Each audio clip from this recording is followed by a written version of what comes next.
सकट चौथ व्रत कथा। सकट चौथ की कहानी। श्री गणेशाय नमः। जय श्री कृष्ण। भक्तों, सभी लोगों के संकटों और दुखों को हरने वाला सकट चौथ माघ माह के कृष्ण पक्ष की चतुर्थी तिथि को मनाया जाता है। इस दिन गणेश भगवान की पूजा होती है। माघ कृष्ण पक्ष की चतुर्थी तिथि को रखा जाने वाला सकट चौथ व्रत महिलाओं के लिए बेहद खास होता है, क्योंकि ये व्रत माताएं अपनी संतान की लंबी आयु और सुखी जीवन की कामना से रखती हैं। पूरा दिन व्रत रखकर रात में चंद्रमा को अर्घ्य देकर व्रत खोला जाता है। संतान की लंबी उम्र सौभाग्य में वृद्धि के लिए यह व्रत बहुत ही महत्वपूर्ण होता है। आज के इस वीडियो में हम आपको सुनाने जा रहे हैं सकट चौथ की पावन कथा। चलिए जानते हैं इस साल सकट चौथ व्रत कब रखा जाएगा, इसका शुभ मुहूर्त क्या है। सकट चौथ को संकट चौथ, तिलकुट चौथ, माघी चौथ या वक्रतुंडी चौथ के नाम से जाना जाता है। इस साल सकट चौथ 17 जनवरी 2025 शुक्रवार को है। पंचांग के अनुसार माघ माह के कृष्ण पक्ष की चतुर्थी तिथि की शुरुआत 17 जनवरी को सुबह 4:06 पर हो रही है। वहीं इस तिथि का समापन 18 जनवरी को सुबह 5:30 पर होगा। ऐसे में 17 जनवरी को सकट चौथ का पर्व मनाया जाएगा। साल 2025 में सकट चौथ पर चंद्रोदय का समय रात 9:09 पर होगा। पंचांग के अनुसार सकट चौथ के दिन सुबह 5:34 से 6:21 तक ब्रह्म मुहूर्त रहेगा। वहीं सुबह 8:34 से लेकर सुबह 9:53 तक लाभ मुहूर्त रहेगा। सुबह 9:53 से 11:12 तक अमृत मुहूर्त रहेगा।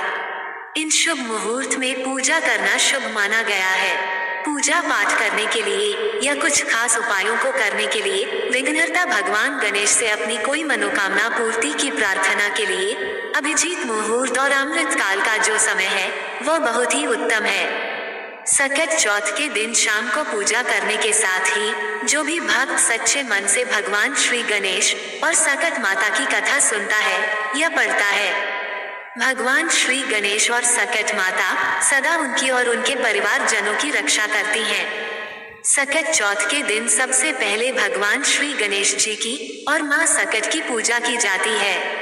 फिर सकट माता की व्रत कथा सुनी जाती है और उसके बाद भगवान श्री गणेश की कथा सुनी जाती है। इसके बाद व्रत पूर्ण हो जाता है। आइए सबसे पहले सुनते हैं सकट माता की कथा, फिर आप सुनेंगे भगवान श्री गणेश जी की कथा। पौराणिक कथा के अनुसार एक बार एक बूढ़ी अम्मा का एक बेटा था। बूढ़ी अम्मा अपने बेटे से बहुत प्यार करती थी और उसके लिए 12 महीने की चौथ के व्रत भी किया करती थी। बूढ़ी अम्मा का बेटा हमेशा जंगल से लकड़ियां काट कर लाता और फिर दोनों माँ बेटे मिलकर बाजार में लकड़ियां बेचकर अपना गुजारा किया करते थे। बूढ़ी अम्मा रोजाना लकड़ियों में से कुछ लकड़ियां अलग रख देती और चौथ के दिन बेटे से छुपकर उन्हें बेचकर घर में सामान लाती और 5 चूरमे के लड्डू बनाती थी। एक लड्डू अपने बेटे को खिलाती और एक लड्डू खुद खाती थी। एक बार चौथ का ही दिन था। बूढ़ी अम्मा का बेटा अपनी पड़ोसन के घर गया। उसने देखा पड़ोसन ने चूरमा बनाकर रखा था। उसने पड़ोसन से पूछा, आज क्या त्योहार है जो आपने चूरमा बनाया है। पड़ोसन कहने लगी, मैंने तो आज ही बनाया है, लेकिन आपकी माँ तो हर चौथ के दिन ही चूरमा बनाती है, आपको खाने के लिए नहीं देती है क्या। तो बेटे ने कहा, हाँ देती तो है। फिर पड़ोसन ने बूढ़ी अम्मा के बेटे से कहा कि तुम जो लकड़ियां काट कर लाते हो उनमें से कुछ लकड़ियां तुम्हारी माँ छुपाकर बेच देती है और फिर छुपाकर बेची गई लकड़ियों से मिलने वाले पैसे से वह चूरमा बनाती है।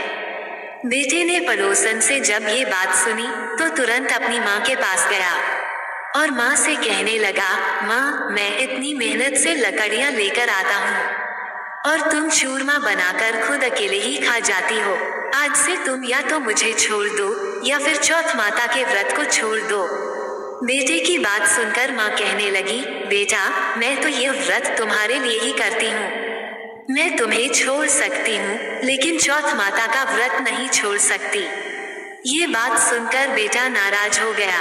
नाराज होकर घर छोड़कर जाने लगा।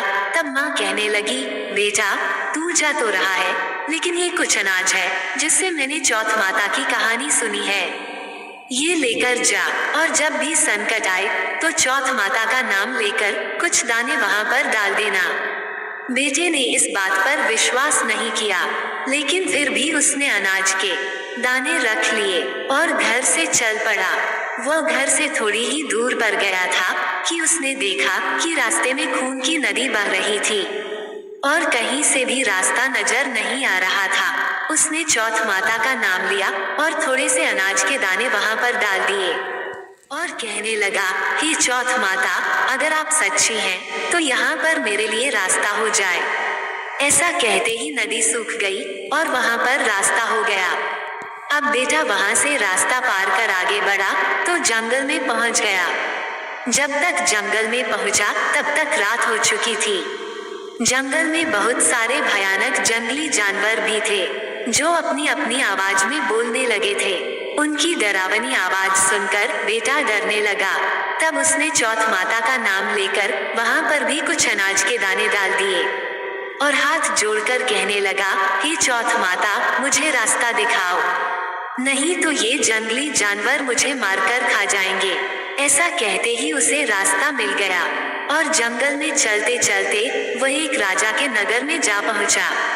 वहां का राजा हर महीने एक आदमी की बलि देता था। जब वह एक बूढ़ी अम्मा के घर गया तो देखा कि बूढ़ी अम्मा पूरी बनाती जा रही थी और रोती जा रही थी। तब वो पूछने लगा, हे बूढ़ी माई, रो क्यों रही हो? तब बूढ़ी माई कहने लगी, बेटा मेरा एक ही बेटा है और आज उसे राजा के पास बलि देने के लिए जाना ही पड़ेगा, और यह पूरी पकवान मैं अपने बेटे के लिए ही बना रही हूँ। तो लड़का कहने लगा, माँ जी आप ये पुड़िया मुझे दे दो, मैं आपके बेटे के बदले राजा के यहाँ बलि देने चला जाऊंगा। बूढ़ी अम्मा ने प्रसन्न होकर उसे पुड़िया दे दी। रात को सोते समय उसने अम्मा से कहा, माँ जी जब भी राजा का बुलावा आए तो आप मुझे बता देना। और आधी रात को, जैसा कि बूढ़ी अम्मा ने सोचा था, राजा का बुलावा आ गया। तब बूढ़ी अम्मा सोचने लगी, पराए बेटे को मैं बलि चढ़ाने के लिए कैसे भेज दूं? इतने में ही बेटा खुद ही उठ गया और बूढ़ी अम्मा को कहने लगा, माँ जी मेरा थैला और मेरी लाठी दे दो। बूढ़ी अम्मा ने सोचा कि आज तक तो जो भी राजा के यहाँ गया है कोई जिंदा वापस लौटकर नहीं आया, ये भी नहीं आएगा। इतनी ही देर में राजा के आदमी आए और उसको ले गए। अब आवा में उसकी चिनाई कर दी गई। अब हर बार की तरह जैसे चौथ माता ने उसे सारे संकटों से बचाया था। फिर उसने चौथ माता का ध्यान करते हुए कहा, हे चौथ माता, आपने पहले भी 2 संकट टाले हैं, तो ये संकट भी दूर कर देना। थोड़ी ही देर में आवा पककर तैयार हो गया। 2-3 दिन बाद आवा के पास ही कुछ बच्चे खेल रहे थे। उन्होंने आवा पर पत्थर मारा तो उसमें से आवाज आने लगी। बच्चे भागे भागे राजा के पास जाकर कहने लगे कि राजा जी, आवा पक गया है। अब राजा सोचने लगा कि पहले तो 6 महीने में आवा पका करता था, अब 3 दिन में ही आवा कैसे पक गया?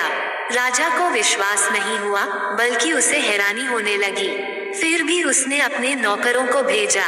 नौकर जब आवा के पास पहुंचे तो उन्होंने वहां जाकर देखा कि वहां पर तो सोने चांदी के कलश ही कलश रखे हुए हैं। जब उन्हें उतारने लगे तो अंदर से आवाज आई, धीरे धीरे उतारो, अंदर मानस बैठा हुआ है। राजा के आदमी कहने लगे, इसमें तो कोई भी नहीं बोलता था, आज पहली बार इस आवे में से कौन बोलने लगा? कोई भूत बोलने लगा क्या? आवा के अंदर जाकर देखा तो उसमें तो अनाज उगा हुआ था। राजा के नौकर महल में पहुंचे और राजा को सारी बात बता दी। अब राजा ने सोचा, मुझे खुद ही चलकर देखना पड़ेगा कि आखिर सच्चाई क्या है। राजा आया, उसने आवा के पास आकर देखा तो उसने देखा एक मनुष्य वहां पर बैठा हुआ है। तो उससे पूछने लगा, अरे भाई तुम कौन हो और तुम इस आवा में बच कैसे गए? तब वह बोला, मेरी माँ चौथ के व्रत करती हैं, तो मैं चौथ माता के प्रभाव से ही जीवित बच गया हूँ। राजा को उस लड़के की बात पर बिल्कुल विश्वास नहीं हुआ, तो राजा ने उसकी परीक्षा लेने के लिए सोचा। राजा उससे कहने लगा, अच्छा ठीक है, तू एक घोड़े पर चढ़ जा और मैं दूसरे घोड़े पर चढ़ जाऊंगा। तेरे हाथ पैर रस्सी से बांध देंगे। अगर तेरी रस्सी खुलकर मुझ में बंध जाएगी तो चौथ माता सच्ची है। इसका मतलब चौथ माता ने तुम्हारी रक्षा की है। अब राजा और वह लड़का दोनों घोड़े पर बैठ गए तो उसने थोड़े से अनाज के दाने हर बार की तरह हाथ में रखकर कहा, हे चौथ माता, मेरी लाज रख लेना। ऐसा कहते ही उसकी रस्सी खुलकर राजा के हाथों में बंध गई। अब राजा सोचने लगा कि आखिरकार चौथ माता का ही यह प्रभाव है जिसके कारण इस लड़के के हाथों की रस्सी मेरे हाथ में आकर बंध गई। अब उसे विश्वास हो गया कि चौथ माता ने ही लड़के की रक्षा की थी। बहुत प्रसन्न हुआ। तब उसने अपनी बेटी का विवाह उस लड़के के साथ कर दिया। अब बूढ़ी अम्मा का बेटा वहीं पर रहने लगा। महल में रहते रहते कई दिन हो गए तो उसने कहा, हे महाराज, इस महल में रहते रहते मुझे बहुत दिन हो गए हैं। गांव में मेरी माँ मेरा इंतजार कर रही होंगी। मुझे मेरे गांव की और मेरी माँ की भी याद आ रही है। हे महाराज, मैं अब अपने गांव जाना चाहता हूँ। राजा ने जब ये बात सुनी तो राजा ने उसे आज्ञा दे दी। साथ ही ढेर सारा धन देकर उन्हें विदा कर दिया। दूसरी तरफ बूढ़ी अम्मा जब लकड़ियां काटती तो उनसे कटती नहीं थी क्योंकि वह तो बहुत कमजोर हो गई थी। इसलिए वह गोबर चुनकर उसे सुखाकर उसे ही बेचकर अपना गुजारा कर रही थी। पड़ोसन ने उनके बहू और बेटे को आता देखा तो दौड़ी दौड़ी आई। बूढ़ी अम्मा से कहने लगी, अरे माई, तेरे तो बहू बेटा आ रहे हैं और अपने साथ बहुत सारा धन भी लाए हैं। बूढ़ी अम्मा ने जब सुना तो कहने लगी, अरे बेटा, कम से कम तू तो मेरे साथ ऐसा मजाक मत कर। मेरा एक ही बेटा था जिसे तूने लगा सिखाकर भेज दिया। बूढ़ी माँ का मन दुख से भर उठा। उसे अपने बेटे की बहुत याद आने लगी। फिर भी जब बूढ़ी अम्मा का मन नहीं माना तो छत के ऊपर चढ़कर देखने लगी। जब उन्होंने देखा तो सच में ही उसके बहू बेटे आ रहे थे। बूढ़ी अम्मा इतना प्रसन्न हुई कि मारी खुशी के उनके तो पैर ही जमीन पर नहीं पड़ रहे थे। जब बहू बेटे दरवाजे पर आए तो बूढ़ी अम्मा ने उनकी आरती उतारी, उन्हें भर भर कर आशीर्वाद दिया। बूढ़ी अम्मा ने भी अपने बेटे को माफ कर दिया था। तब बेटा कहने लगा, माँ, मैं चौथ माता के प्रभाव से ही बच पाया हूँ। और फिर इसके बाद तो सभी गांव के लोगों ने मिलकर सकट चौथ का व्रत रखना शुरू कर दिया था। हे सकट माता, जैसे बूढ़ी अम्मा के बेटे का संकट दूर किया, वैसे ही इस कथा को कहने, सुनने और होकारा भरने वाले सभी के संकट दूर करना। भक्तों, आइए अब सुनते हैं विघ्नहर्ता भगवान गणेश की कहानी। ये कहानी उस समय की है जब भगवान शिव हजारों वर्षों से अपनी तपस्या में लीन थे। उस समय मां पार्वती कैलाश पर्वत पर अकेले ही निवास कर रही थी। एक बार स्नान करने से पहले मां पार्वती ने अपने शरीर के उबटन से एक बालक की मूर्ति का निर्माण किया और अपनी मंत्र विद्या की शक्ति से उस मूर्ति में प्राण डाल दिए। थोड़ी देर के बाद वह मूर्ति एक बालक के रूप में जागृत हो गई। मां पार्वती ने उस बालक को अपने पुत्र गणेश के रूप में स्वीकार कर लिया और उन्हें कैलाश का द्वारपाल होने की जिम्मेदारी सौंपी। माता पार्वती उस बालक को गणेश कहकर पुकारने लगी। माता पार्वती ने गणेश को बुलाया और कहने लगी, आज से मैं तुम्हारी माता हूँ पुत्र। जो आज्ञा मैं तुम्हें दूंगी तुम्हें उसका ही पालन करना होगा। तब बालक गणेश ने अपनी माता से कहा, हे माते, मैं आपकी आज्ञा का ही पालन करूंगा। फिर एक बार की बात है, माता पार्वती स्नान करने के लिए स्नानागार में गई और श्री गणेश को दरबार पर खड़ा करके कहने लगी कि पुत्र, किसी को भी अंदर मत आने देना, मैं स्नान करने जा रही हूँ। तब श्री गणेश जी कहने लगे, हे माते, आपकी आज्ञा का पालन होगा। ऐसा कहकर माता पार्वती तो स्नान करने के लिए अंदर प्रवेश कर गई। कुछ ही समय बाद वहां पर भोलेनाथ भी चले आते हैं और जैसे ही वह द्वार से अंदर जाने की कोशिश करते हैं, तभी बालक गणेश ने उन्हें द्वार पर ही रोक लिया और कहने लगे, आप अंदर नहीं जा सकते, अभी मेरी माता स्नान कर रही है। इसलिए इस समय मैं आपको अंदर नहीं जाने दूंगा। ये बात सुनकर भोलेनाथ बहुत क्रोधित हो गए और कहने लगे, अरे मूर्ख बालक, हमारे रास्ते से हट जाओ। भोलेनाथ को नहीं पता था कि द्वार पर खड़ा यह बालक स्वयं उनका ही पुत्र है, किंतु बालक गणेश को तो अपनी माता की आज्ञा का पालन करना ही था। उनके लिए अपनी माता की आज्ञा ही सर्वोपरि थी। तब उन्होंने भोलेनाथ को मना कर दिया। बालक गणेश की बातें सुनकर भोलेनाथ को बहुत क्रोध आया। उन्होंने नंदी और अन्य गणों से कहा कि वह इस बालक को समझाएं। थोड़ी ही देर में नंदी और अन्य गण आते हैं और उन्होंने गणेश जी को समझाने का प्रयास किया कि हे बालक, यहाँ से हट जाओ। इस समय भगवान शंकर बहुत क्रोधित हो उठे हैं। उनके क्रोध से तुम भस्म हो सकते हो, लेकिन वह बालक था कि वहां से हटने का नाम ही नहीं ले रहा था। डटकर द्वार पर खड़ा हो गया और कहने लगा, अगर आप में से किसी ने भी अंदर आने की कोशिश की तो मैं उसे दंड दूंगा। ये बात सुनकर नंदी गण क्रोधित हो गए और वे भगवान श्री गणेश से युद्ध के लिए तैयार हो गए। लेकिन श्री गणेश जी तो उन पर भी प्रहार कर देते हैं, जिस कारण बड़ी मुश्किल से जान बचाकर नंदी और अन्य गण वहां से भागे और इस प्रकार सभी को पीटकर बालक गणेश वहां से भगा देते हैं। अब भगवान शिव से रुका नहीं गया, उनके सब्र का बांध टूट गया। वो खुद त्रिशूल लेकर स्नानागार की ओर चल पड़े। वहां पहुंचकर बालक गणेश को ललकारने लगे कि हे मूर्ख बालक, तुमने मुझे और मेरे नंदीगण को परेशान किया है, तुम्हें इस बात का दंड अवश्य मिलेगा। ये बात कहकर भोलेनाथ अपने त्रिशूल से बालक गणेश पर प्रहार कर देते हैं। एक क्षण में ही बालक गणेश का शीश धड़ से अलग कर देते हैं। उधर थोड़ी ही देर बाद जब माता पार्वती स्नान करके वापस बाहर आई तो उन्होंने देखा उनके पुत्र गणेश का सिर कटा हुआ जमीन पर पड़ा है और महादेव वहीं पास में ही त्रिशूल हाथ में लिए क्रोधित अवस्था में खड़े हुए हैं। ये सब देखकर माता पार्वती के क्रोध का ठिकाना नहीं रहा। दुख और क्रोध के मारे उन्होंने काली का रूप धारण कर लिया, जिससे तीनों लोकों में हाहाकार मच उठा। ब्रह्मा, विष्णु और महेश सहित सभी देवतागण मां पार्वती के इस भयानक रूप से भयभीत हो उठे और वे सभी उन्हें मनाने का प्रयास करने लगे, लेकिन मां पार्वती की हठ थी कि मेरे पुत्र को वापस लाकर दिया जाए, नहीं तो मैं संपूर्ण सृष्टि का विनाश कर दूंगी, जिससे सभी बहुत डर गए। तब ब्रह्मा जी और विष्णु जी ने महादेव जी से कहा, हे महादेव, यह आपने क्या कर डाला? हे महादेव, आपने तो पार्वती के पुत्र यानी कि अपने ही पुत्र को मृत्यु दंड दे डाला। ये सब जानकर महादेव को अपनी गलती का पश्चाताप हुआ और वे मां पार्वती से क्षमा मांगने लगे।